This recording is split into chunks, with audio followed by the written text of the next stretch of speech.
OBC नेते लक्ष्मण हाके सध्या आपल्यासोबत आहेत. आपण त्यांच्यासोबत चर्चा करू. काल दसरा मेळाव्याच्या निमित्तानं महाराष्ट्रामध्ये अनेक दसरे मेळावे झाले. याच्यामध्ये अनेकांना आपापल्या भावना असतील किंवा रणशिंग फुकलेलं. अ, मनोज जरांगे पाटील यांनी सुद्धा दसरा मेळावा घेतला होता आणि यामधून थेट तुमच्यावर सुद्धा निशाणा साधला होता. दुसरी गोष्ट म्हणजे त्यांनी एक भावनिक साथ घातली. ज्या ठिकाणी आलेले सर्व मराठा बांधव होते त्यांनी सांगितलं की मी तुम्हाला आधीच एक शब्द दिलेला होता किंवा तुम्हाला सांगितलं होतं की मी फक्त काही दिवसाचा म्हणजे 6 महिन्याचा पाहुणा आहे. अशी एक त्यांनी भावनिक साथ घातली होती. या गोष्टीकडे तुम्ही कसं बघता? खरं तर मी मुख्यमंत्री महोदयांना निवेदन करेल की महाराष्ट्राच्या तिजोरीतून आजपर्यंत जरांगे किंवा जरांगेच्या कम्युनिटीला खूप लाड केलेला आहे. तुम्ही जरांगेंना काय झालंय बघा, चांगलं थोडं त्यांना डिटेक्ट करा, त्यांना चांगलं औषध पाणी करा आणि शासनाच्या तिजोरीतनं करा.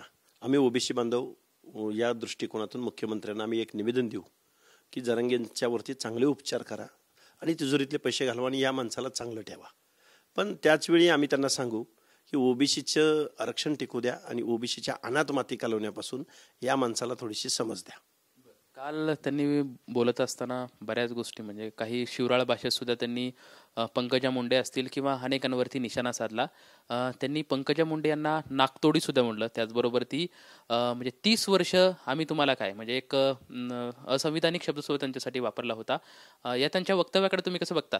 मनोज जरांगेला एक 30 वर्षाचा हा जाब विचारतोय, पण गेल्या शेकडो वर्षाच्या कालावधीमध्ये हा महाराष्ट्र ओरबाडून कुणी खाल्ला त्याचं उत्तर सुद्धा जरांगेंनी कधीतरी अभ्यास वाढवायला हवा. त्यांना अलीकडचंच दिसतंय. ब्राह्मणेतर चळवळ आणि त्यानंतर महाराष्ट्र स्वतःच्या ताब्यात घेणं हे जे काही तुम्ही केलंय त्याचं उत्तर भविष्य काळात नजीकच्या काळात तुम्हाला भेटणारच आहे. मुळात ज्यावेळी गांधी हत्या झाली त्यावेळी ब्राह्मणांच्या जमिनी नक्की लोबाडल्या कुणी, गावागावामध्ये ब्राह्मणांना पिटाळलं कुणी, या प्रश्नाचं उत्तर सुद्धा आम्हाला मिळालं पाहिजे. कारण ब्राह्मणांच्या जमिनी असोत किंवा महारवतनाच्या जमिनी असोत किंवा गुरव देवस्थानच्या जमिनी असोत किंवा नाथपंथी डवरी गोसावीच्या जमिनी असोत किंवा नायकांचं वतन असो, या वतनांच्या जमिनी आता सध्या कोणाच्या ताब्यात आहेत हे सुद्धा जरांगेंनी कधीतरी सांगावं. महाराष्ट्राचं मुख्यमंत्रीपद तर तुम्हाला अंधनच दिलं आहे. महाराष्ट्राचं राजकारण तर तुमच्या हातातच आहे. महाराष्ट्राच्या तिजोरीच्या चाव्या तर हयात तुमच्या हातात आहेत. वेगवेगळ्या संस्था, साखर कारखाने, शिक्षण संस्था ह्या तर सगळ्या तुमच्याच हातात आहेत. त्यामुळे जरांगेला म्हणावं थोडंसं नॉलेज वाढव आणि काचेच्या घरात राहणाऱ्यांनी दुसऱ्याच्या घरावर दगड मारू नयेत, याची उत्तरं तुला नजीकच्या काळात मिळतील. त्यांचं असंही म्हणणं आहे की लक्ष्मण हाके प्रसिद्धीसाठी ह्या सर्व खटाटोप आहे. म्हणजे आत्ताच तुमच्या गाडीवरती हल्ला झालेला असेल किंवा बाकी सर्व गोष्टी स्वतःच्या प्रसिद्धीसाठी करतायत असं त्यांनी तुमच्यावरती वक्तव्य. हे मनोज जरांगे मनोरुग्ण आहे, त्याच्या डोक्यावर परिणाम झालाय. त्याला तो सोडून इतर कोणी चॅनलवर आलेलं किंवा प्रसिद्धीत आलेलं नको आहे. मनोज जरांगेंना आमचं सांगणं आहे की आजपर्यंत जे काही 8-9 हल्ले झाले त्या हल्ल्यातले आरोपी आणि हे सगळं एकदा उघडून बघ म्हणावं, ते सगळे तुझे चेले चपाट आहेत. प्रसिद्धीसाठी मला गरज नाही आहे, तुला गरज आहे. कारण तू हल्ले घडवून आणतोयस.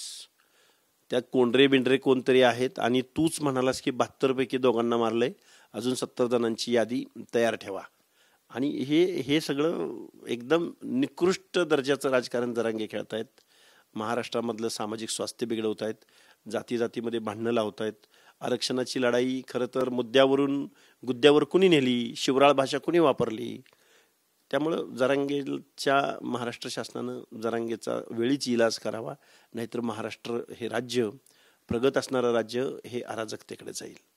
त्यांनी एक आणखी मेळाव्यातून साथ घातली होती की मराठा पोरांनो म्हणजे मराठा लेकरांनो तुम्ही शासक आणि प्रशासक बना, अशी त्यांनी त्यांना साथ घातलेली होती. मग आता शासक आणि प्रशासक कोण आहेत? मराठेच आहेत ना. त्यामुळे अजून नव्यानं काय कुणाला बनायला सांगतायत? असं म्हणणं की काही बरेच बोगस जे आरक्षणाचे आहेत ते प्रशासनामध्ये बसलेत, तर ही बोगसगिरी चालली आहे. तू कंप्लेंट कर ना, तक्रार दाखल कर कोण बोगस असेल तर. आम्ही कसं म्हणतोय की हा बोगस GR आहे, आम्ही कोर्टात गेलोय की नाही. मग असं कोण बोगस असेल, कोण बोगस अधिकारी बसला असेल तर तिथल्या MPSCच्या UPSCच्या विरोधामध्ये एखादी तक्रार दाखल कर ना. उगाच समाजामध्ये तेढ निर्माण कशाला करतोय?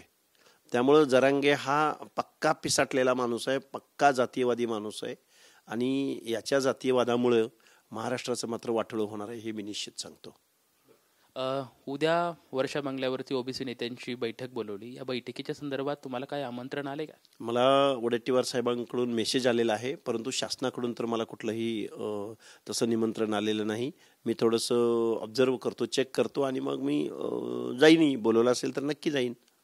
संघर्ष यात्रा सुद्धा तुम्ही सुरू करणार होतात. काय त्याचे पूर्वनियोजन सुरू आहे आणि कशा पद्धतीने असणार? खरं तर ओबीसी बांधवांना एकत्र आणणं, ओबीसींना एकत्र घेऊन एक चळवळ उभी करणं आणि ओबीसी जोपर्यंत एकत्रित येणार नाही तोपर्यंत ओबीसींना आरक्षण मिळणार नाही या मतापर्यंत आम्ही आलेलो आहोत. त्यामुळं ओबीसी लोकांना राजकीय कसं बनवता येईल या दृष्टिकोनातून महाराष्ट्रामध्ये ओबीसी जोडो अभियान आम्ही करू. महाराष्ट्रातल्या प्रत्येक तालुक्यामध्ये आम्ही जाण्याचा प्रयत्न करू आणि महाराष्ट्रामध्ये एक ओबीसी मुवमेंट उभी राहू शकते. आणि ही ओबीसी मुवमेंट कोण 10%ची भाषा करत असेल, आमच्याकडे तर 50% 55% काउंट आहे ना. त्यामुळे 50-55% लोकांना एकत्र करण्याच्या दृष्टिकोनातून लक्ष्मण हाके इथून पुढचा कालावधी घालवेल आणि निश्चित जरांगेसारख्या माणसाला मातीत गाडल्या वाचून जरांगेसारख्या प्रवृत्तीला परत म्हणाला अजून लक्ष्मण हाकेनी मनोज जरांगेसारख्या प्रवृत्तीला, जातीयवाद करणाऱ्या प्रवृत्तीला आम्ही ओबीसी बांधव एकत्रित येऊन निश्चित इथून पुढच्या कालावधीमध्ये मातीत गाडू. मनोज जरांगे हे जातीयवाद पसरत आहेत. मनोज जरांगे सारख्या प्रवृत्तीच्या लोकांना आम्ही मातीत गाडल्याशिवाय राहणार नाहीत असा इशारा सुद्धा लक्ष्मण हाके यांच्याकडून देण्यात येतोय. कॅमेरामॅन सुशांत राऊत सोबत लक्ष्मण जाधव, TV9 मराठी, पुणे.